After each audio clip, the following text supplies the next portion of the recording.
For me, life was a whirlwind of lights, smoke, music, and men. I lived in a beaten-up shanty close to North Edsa, crammed in a closet-like room with a bunch of other women. We slept on mats on the dirt floor and shared the space with mange-infested dogs, flea-bitten cats, and cockroaches.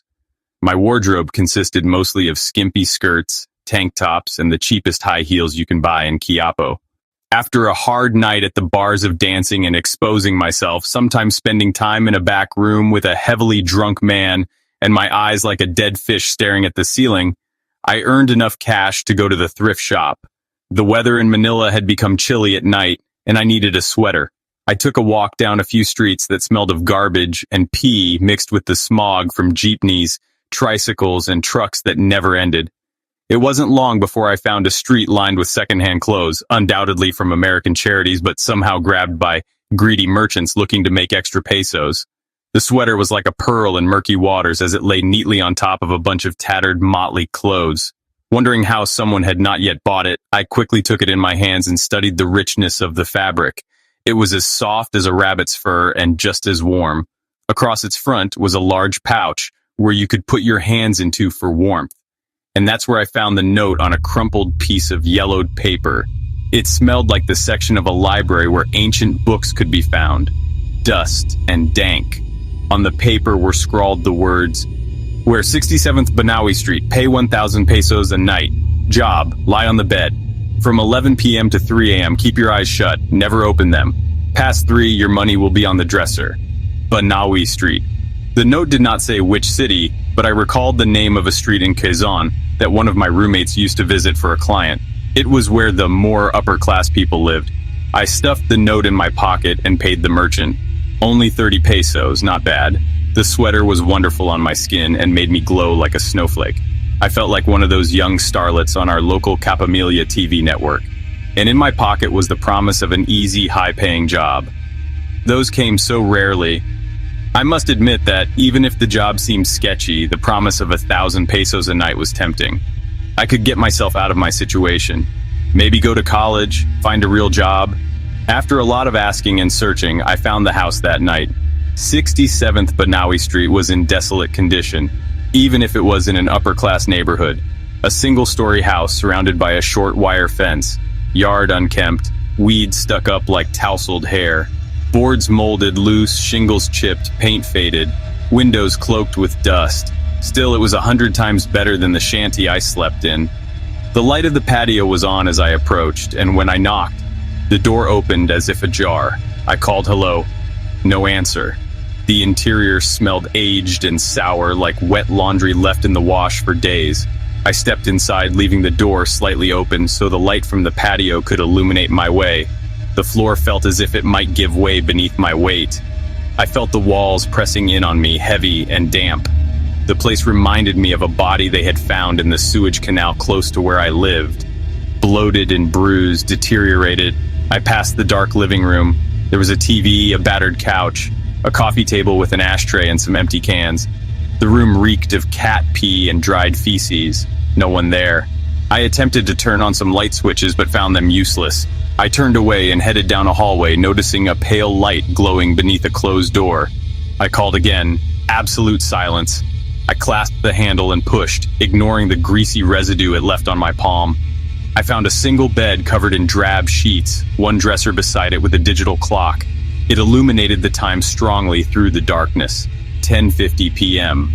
Feeling disturbed, I might have turned away. The house was empty. I admit I thought the job was just going to be another man looking for a quick fix, but now I was curious. It didn't seem that way, and the uncertainty of it unnerved me. But still, 1,000 pesos was too good to pass. I needed to find out if it were true. I lay on the bed with the note in my hands, facing the glow of the clock. 10:54. I listened. The house made no sound, muffled as if a hand lay over it. I felt afraid but excited. 10:56. My heart throbbed from my chest, through my throat, in my head. I imagined the ticking of a clock, tried to match my heart with its beat. 10:59. I shut my eyes, waited. 11 came. I knew with my eyes closed because the change in the atmosphere was immediate. I was not alone. My eyes were shut, yet I felt it.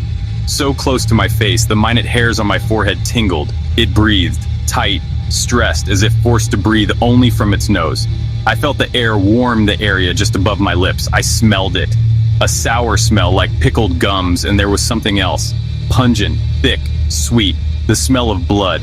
I resisted the urge to gag. Seconds turned to minutes, and still the presence lingered against my face. My body suffered, paralyzed with fear. I felt every strained breath, in, out, slow, afraid. I felt the slightest itch on my body, prickles against my legs, bites up my thighs, behind my back and neck, sweat creeping, crawling, brushing upturned hairs and begging me to scratch and move. I didn't. Bones ached, muscles wept. My heart struggled like a sparrow caught in someone's hands. The presence continued its steady closeness to my face. My forehead glittered with sweat and now began to throb. My nose pricked, twitched.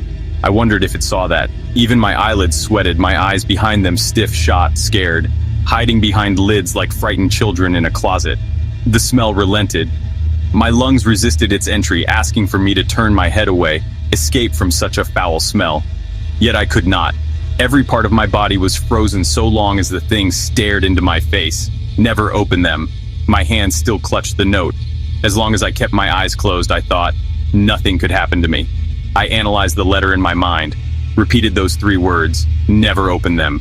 Again, 10 times, uncountable times, steeling myself to start my next move. I breathed, a long inhale. Sourness and the sickly smell of blood swamped my lungs. I gagged, coughed, and then I turned. I turned away into the bed, curled myself, fetal-like, eyes clamped shut like vices. And when I relaxed, I felt it. Still there, a hair's width away from my face. It was hovering, floating. How could the thing have moved with me? I did not feel any weight on the bed during the transition, any sign to suggest that it had crawled over me, moved beside me, refocused itself against my face.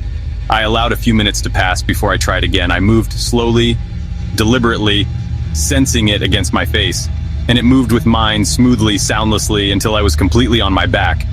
My face, eyes shut, staring straight up. The thing looking down upon me relentlessly. I grimaced, knit my brows, sweated. I wanted to bat at it, but I could not. I was too afraid. All I could clutch onto was the promise that this could end. I waited, ached, sweated, prayed. It stayed with me, always there. I could not sleep.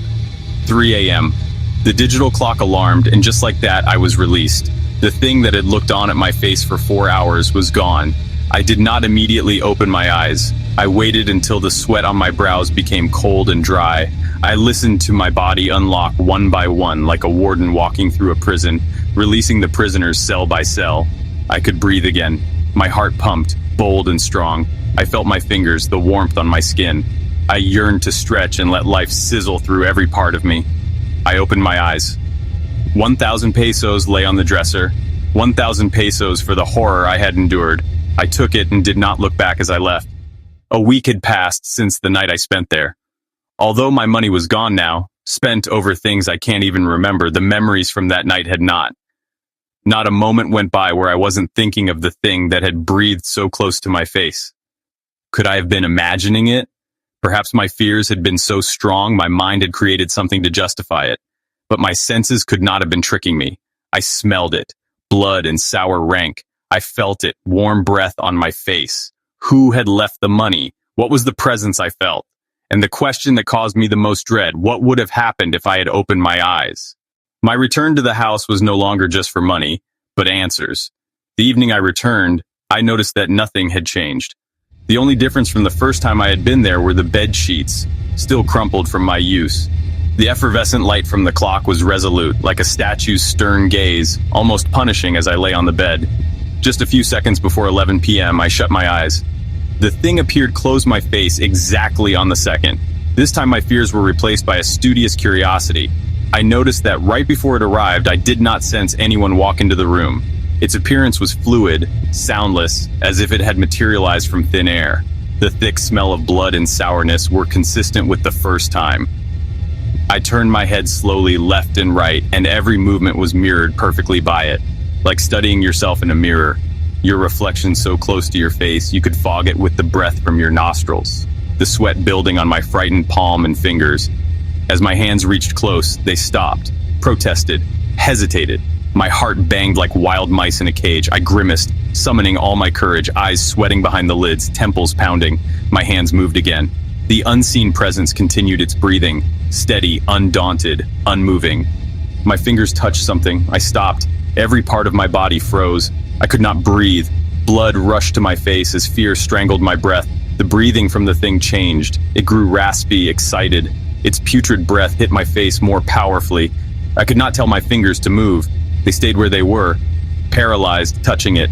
The length of time that passed after I could not recall, my mind too swamped in fear.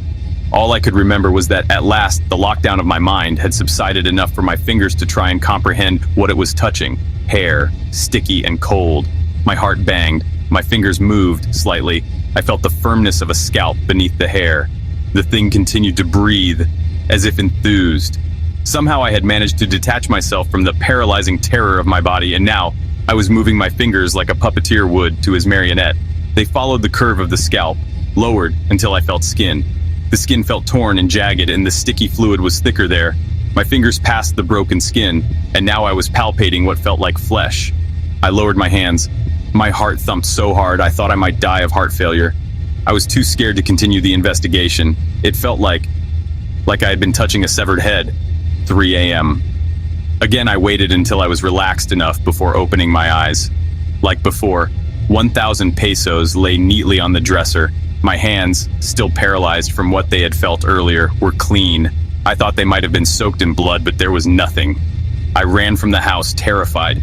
Perhaps a ghost was haunting the building, and I promised never to return, no matter how much I needed the money. But that was a month ago. My roommates and I had taken a turn for the worst. Town officials were cracking down on businesses like the one we worked at, and required to show proof that we were tested, just to make sure we weren't spreading any diseases. But lab tests required money. The bar managers I worked for were snapping up only those girls who could give him the negative tests quickly, and space was limited. In spite of the fears I felt, the promises I had made to never return, the need for money was greater. After all, hadn't nothing bad ever happened to me while I was there? 11 p.m., the demonic presence returned. I grimaced my eyes tight, determined not to let it scare me. I told myself the job was easy. Keep my eyes closed from 11 to 3 and I will be paid, handsomely. I suppose I had gotten used to the presence, for only a few hours into the night I found myself fighting the urge to sleep. The rhythm of its breathing lulled me in, out, its sour, fetid breath mixed with the sickly, sweet smell of blood perfuming me to sleep.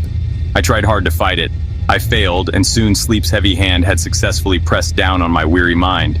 The girl in my dream was pretty, slim body, short, hair long and straight, as dark as the skies in the province, eyes deep and shadowy. She watched me as I slept, so close to my face. I could place a hand to her cheek and ask why she was there. "Leave," she whispered. "Leave."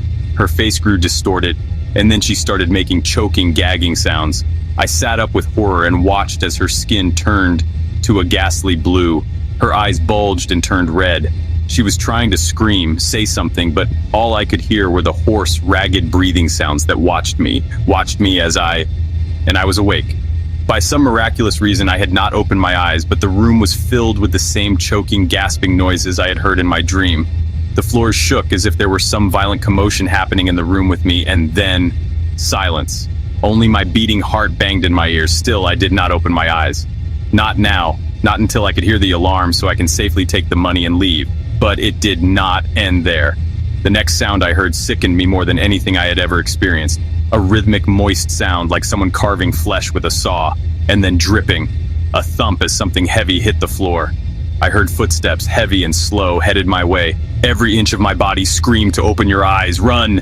I was shaking, sweating. The footsteps kept coming. Breathe, breathe! I couldn't. I needed to run, but I couldn't. I was afraid. I'd lasted for too long keeping my eyes closed. I couldn't open them no matter how insane it sounded. The footsteps stopped, right next to the bed I lay on. The thing was once more pressed close to my face, breathing, gasping. It felt like my muscles would snap under the tension. My fear was like 1,000 knives angled toward my body, the slightest move threatening to kill me. Minutes stretched on, slowly, cruelly. I wanted out of everything. The room, the need for money, the nights with strangers and terror of it all. Call girl, I wanted out. And then, a blessing like the sun after a typhoon. The sound of the alarm clock, 3 a.m. I opened my eyes and found myself in an empty room. There was nothing there. Nothing on the floor where I had heard someone screaming and their body being carved. The money on the dresser, but it didn't matter. I didn't even grab it. I fled out of the house like a beaten dog. I could not sleep for the rest of the night. The next morning, I sought out some answers to the house I'd been visiting. The town captain believed my story that I was sent by a wealthy family to find out if the house was for sale and check if there was any history behind it. Years ago, a wealthy man once lived there. He was quiet and kept to himself, seemed to cause no harm to anyone. Every once in a while, he took in a call girl to keep him company for the night, but many men did the same. Not much to be suspicious about, until the neighbors smelled something foul coming from his home. They found him in his room with the body of a girl on the floor, laying cold, but her head was nowhere to be seen. Who knows how long he had been there with the body, maybe days. He was standing still, like an upright coffin near the victim's body. They shot him right there. The captain opened a drawer and drew out a file. This is a photo of the girl they believed was killed. She was an orphan, only 16, probably did what she did for the money. The other girls who worked with her said she had been with the man 2 other times. It was on the 3rd night when he killed her. Here, take it. She was the same girl from my dream. But what chilled me more was the sweater she wore in the photo. White and soft. The same one I had found in the secondhand store with the note in the pocket. I thanked the captain, barely able to let out the words. When I returned to my shanty later that day, I discovered that the white sweater had disappeared from my closet, and so did the note. When I asked my roommates if they had seen or taken it, all I got was the answer no. I gave up working as a call girl and found a job as a caregiver for an elderly couple. Although the work was hard and slow, I persisted and saved up enough money to start college. Sometimes I passed by the thrift store where I had found the white sweater with the cursed note.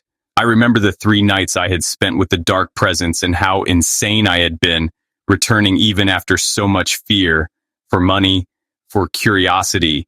That's what a call girl's life did to you. You become jaded to the dangers you repeatedly put yourself into, sleeping with strangers, potential murderers, returning for the money and thrill of it. I tried to stuff the memories into the dark cracks of my mind, forget it. But still, I wondered, what if I had opened my eyes? A few years later, I came upon an article in the news, a small one amongst a few other murders. They always wrote these stories with such detail, and my blood curdled. The body of a call girl had been found, her head severed. The girl's eyes were wide open,